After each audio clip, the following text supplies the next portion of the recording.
Hi guys, I'm Adam Wilborn from Fight Talk. And I'm Adam Nicholas from Fight Talk. And we are here to give you all our predictions for this weekend's UFC on ESPN 5 card, which of course has the co-main event between two absolute legends, Jim Miller facing off against Clay Guida, and of course in the main event of the evening, it's Colby Covington versus Robbie Lawler with the potential for a welterweight title shot for the winner. So without further ado, let's dive straight into it and give you our predictions for UFC on ESPN 5.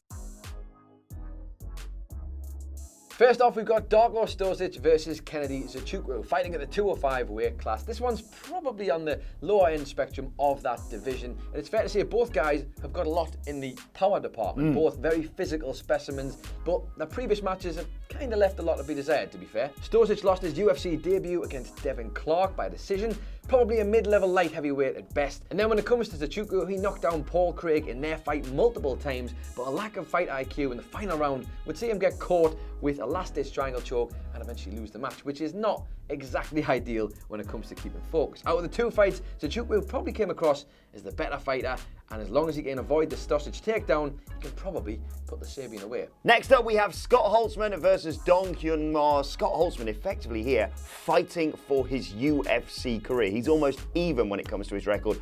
4 wins out of his last 7 fights. He needs to get the W here.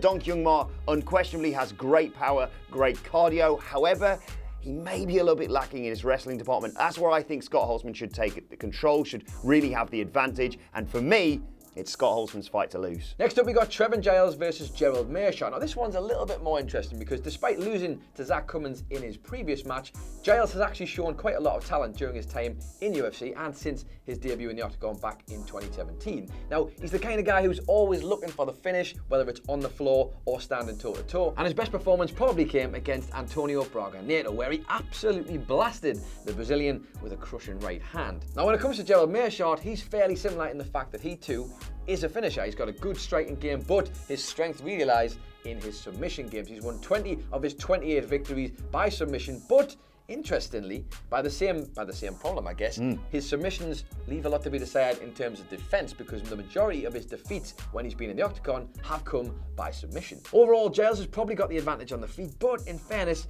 Meerschaert is good at getting things to the ground and finishing off the fight. So for this one, we're going to go with Meerschaert in what's obviously going to be a very decent fight. Speaking of a decent fight, you shouldn't miss this weekend too.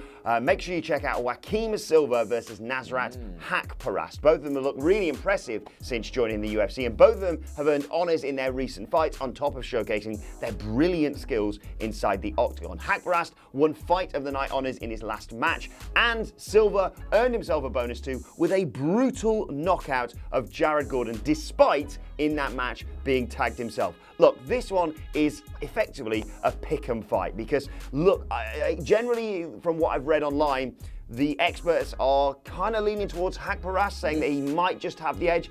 For me, though, I watched that Silva knockout, and I'm a huge fan of knockouts, obviously, and I can't look past him. The fact that he could take a shot and knock someone out like Jared Gordon in the style that he did means that for me, I'm going to have to go for Silva. So now we've talked about the rest of the main event at UFC on ESPN 5. Let's talk about the main event, and before that, the co-main event. Yes. Jim Miller versus Clay Guida. I am really looking forward to this one. Two veterans of the sport, it's fair to say. 24 years experience between the two of them, and finally get to see them going against one another. Yeah, I mean, it's an interesting one, this, because obviously in the main event, we've got huge things riding on it in terms of the welterweight division. Between these two, it's kind of accepted that whoever wins, not that it doesn't matter, but it's not necessarily going to elevate them into the title picture anytime soon. I think it's definitely fair to say the stakes are a lot higher for the main event, or the other co-main event, I guess you want to call it. But let's be honest though, this is a chance for both of them with such tenured careers in the UFC to be able to actually say, like, I'm the best, out of them two at least, in this particular fight, because this is still important to them, and they'll still want to prove that they can do it. And after all these years, they've still got an attack. Yeah, he's an absolute legend, Clay Guida. I love watching him fight. That, I don't know, maybe it's just the fact his hair.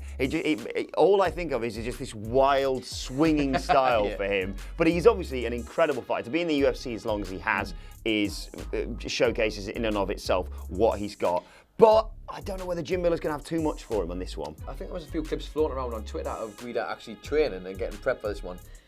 He just looks I don't know. For me, he just looks good. He looks really sharp. I think Miller's got the edge. I think the problem I have with Clay Guida is he obviously looks amazing, and he's rarely completely destroyed in a fight. My thing is, and this is probably going to come back to haunt me, I always say this and then inevitably the opposite happens. Like, let me tell you something really well. Well, I'm going to say this, and I apologise to Jim Miller here.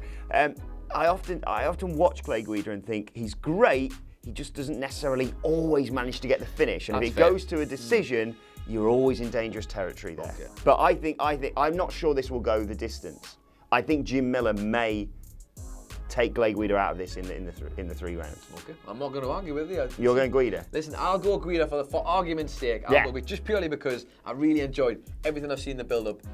I don't know. He's got the edge for me. Finally, let's move on to the main event of the evening. Colby Covington versus Robbie Lawler. A lot of trash talk going into this one. Of course, Colby, we reported this yesterday, called Robbie Lawler a diva, said he had quit American Top Team because a big poster of Tyron Woodley got put up. I don't think that's the case, and I would never say bad things about Robbie Lawler because he says things like, I'm going to take your soul. That video of him saying he's going to take your soul. So casual. I'm going to take your soul. Take a soul. If you don't like Robbie Lawler, chances are I don't care for you as a person. Look, this is going to be an absolute war for me. Lots riding on the line on this one. Absolutely. Well, I think he's got a lot to prove, Lawler. He's feeling like, obviously, the defeat last time round, but I think he's got that fire. And this, look, I know they try to promote fights and everybody tries to push the storyline a bit. If we get what we're expecting from this, I think this is going to be a hell of a fight. I think this could be akin to Robbie Lawler versus Rory McDonald. I really think it could be that much of a just 5-round absolute war. Look, Colby Covington obviously is arguably the favourite on most people's cards because of his superior wrestling ability.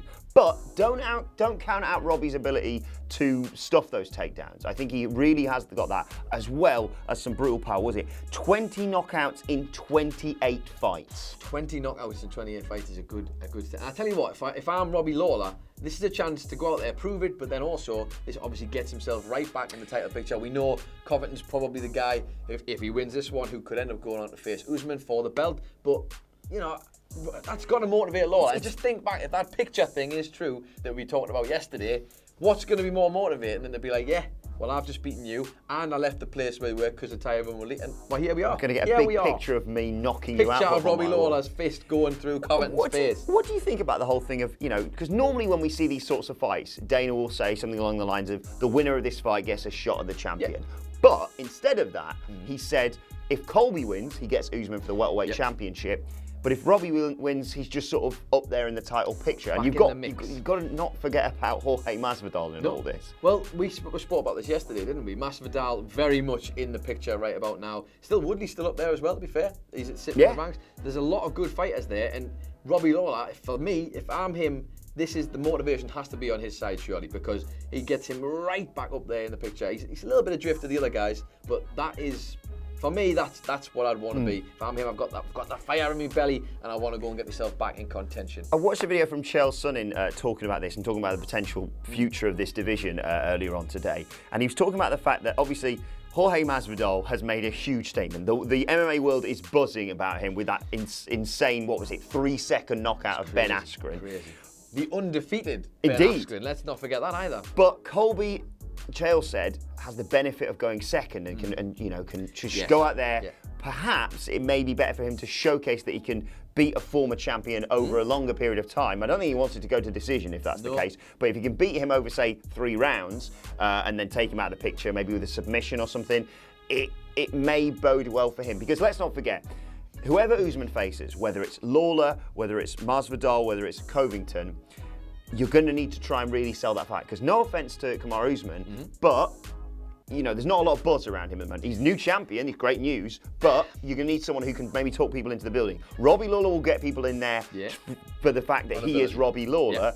The other two know how to talk. Well, the thing is with Usman, it's not his style, is it? Like you say, he's not the one who's very respectful, but he's exceptional. So it might be boring, but it's brilliant. He's brilliant at the craft. Exceptional. He literally smothered Woodley. There was no chance for Woodley throughout that whole fight. The thing is, when it comes to Lawler and Covington, this is my question to you. If you've got each other in this match, then the main event, they've got a chance to make a massive statement here.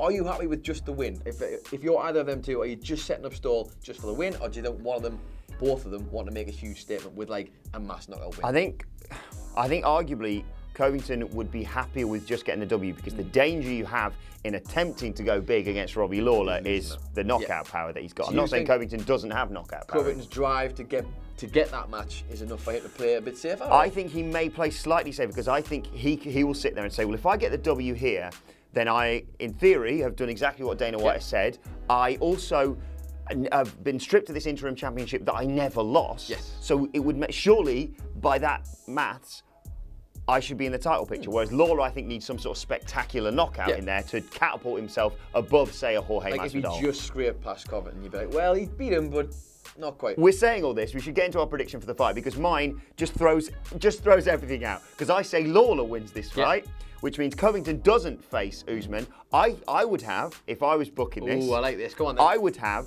Kamaru Usman versus Jorge Masvidal, because the hype train on Masvidal right now is the best it will ever be. Thinking of the money, I like it. Exactly. And then I just have Lawler arguably face the winner of that. Imagine Jorge Masvidal versus Robbie Lawler, or Robbie Lawler versus Kamaru Usman. I think the money is there. I think if you have like a Masvidal win, and then you haven't faced Lawler and he beats Lawler, I'm getting ahead of myself. I was going to say, we've started to jump ahead of the match. Imagine having Masvidal versus Covington, considering they're so good friends. Regardless, let's get back to the actual fight. I am going, possibly because of my complete bias and love for Robbie Lawler and slight indifference towards Colby Covington's trash talk, I'm going for Robbie Lawler. Listen, I'm going to keep mine short and sweet. I would have probably said, I would have been maybe leaning a bit closer towards Covington. But after we watched that video yesterday of Robbie Lawler, just the presence of him and the sheer psychopathic nature of him going, I'll take his soul. That is enough for me. So Robbie Lawler, I don't know if it's because of a bias of what I want him to win or because I think he's going to. I'm going to give it to Lawler as well. And I will say, I think he might even do it in a spectacular fashion. Yeah, I think if you go into deep water with Robbie Lawler, as Rory McDonald found out with Lawler's half his lip hanging off in that fight and then just spitting blood everywhere. All the blood everywhere. Yeah, I think Covington is a phenomenal fighter, but I think I agree with you. We're going to go Robbie Lawler to win a UFC on ESPN. Smash cut 2. Yeah. Colby Covington with the win. Sorry, yeah. We're new to this predictions game. Indeed. Fingers crossed, anyway. Right, let us know your predictions in the comment section below, and don't forget to like, share, and subscribe. My thanks to Adam Nicholas, who you can follow on Twitter at It's Adam Nicholas, and you can follow Mr. Wilborn here at Adam Wilborn. Thank you very much for watching. We will see you soon.